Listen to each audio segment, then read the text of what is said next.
Salam Bapak Ibu, saudara dan saudari, sahabat-sahabat garam dunia yang terkasih.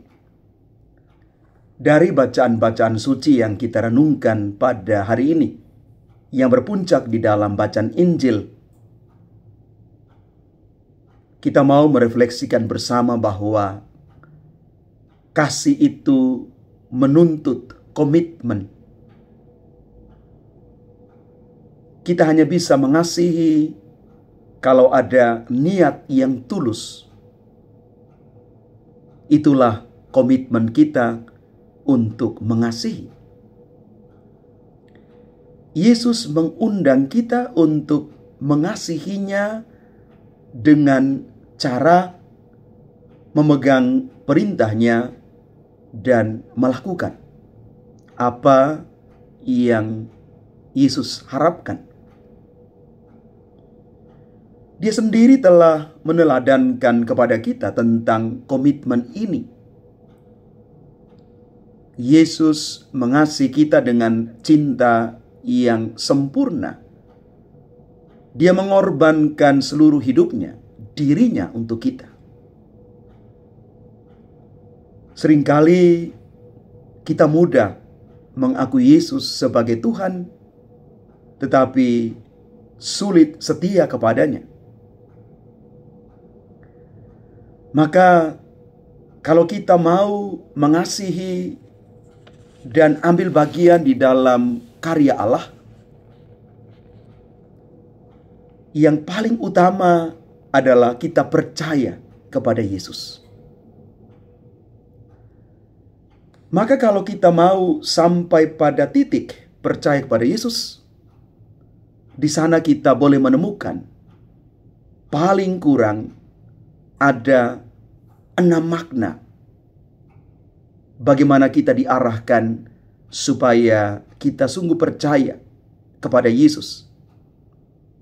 Percaya kepada Yesus dengan cinta kita dan juga pasti dengan segala konsekuensinya. Yang pertama, percaya akan kasih dan pengampunan Allah.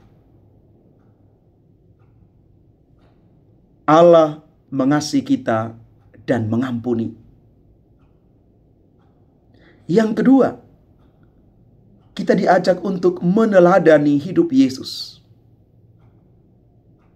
Karena kita dipanggil untuk ikut Yesus, maka kita juga serempak di saat yang sama meneladani hidup Yesus. Ketiga, kita diajak untuk menempuh jalan kepada hidup kekal. Ada satu proses perjalanan hidup dan iman yang berpuncak pada hidup kekal itu yang Tuhan janjikan kepada kita. Ada satu proses perjuangan hidup. Kita diajak untuk berproses di sana.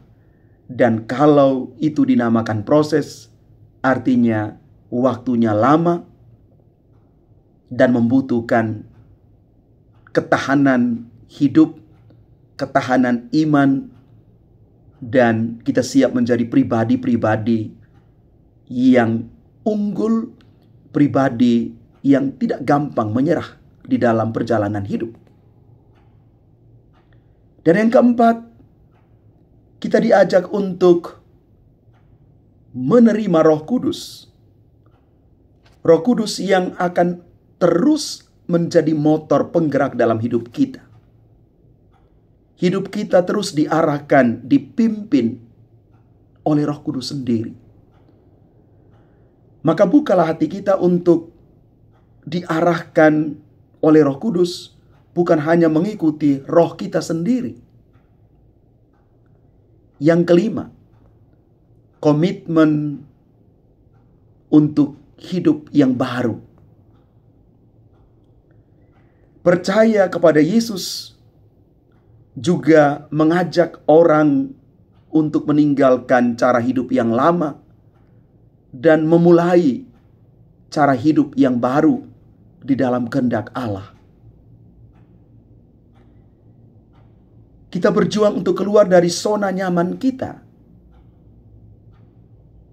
kita belajar terus-menerus untuk diarahkan kepada kebaikan, dan inilah adalah cara hidup yang baru yang dipimpin oleh Allah sendiri. Dan yang terakhir, keenam, kita diajak untuk hidup dalam kedamaian dan pengharapan. Ketika kita percaya kepada Yesus, akan membawa kedamaian batin dan pengharapan akan masa depan yang penuh dengan janji Tuhan. Janji yang pasti ditepati. Percaya kepada Yesus bukan hanya sekadar pengakuan secara intelektual, tetapi merupakan kepercayaan yang aktif dan hidup. Iman kita menyata di dalam kehidupan kita setiap hari. Iman kita bertumbuh di dalam seluruh perjalanan hidup. Iman kita juga bisa ditantang ketika kita berhadapan dengan aneka persoalan yang kita hadapi. Tapi yakin dan percaya bahwa di balik semuanya ini, Tuhan terus mempersiapkan kita untuk menemukan makna terdalam dari pencarian kita selama ini, bahwa Yesuslah sang kebenaran sejati itu yang sementara kita ikuti, tidak akan pernah meninggalkan kita. Inilah makna bagaimana kita berkomitmen untuk hidup dalam kasih dan percaya kepada Yesus. Tuhan memberkati kita sekalian. Amin.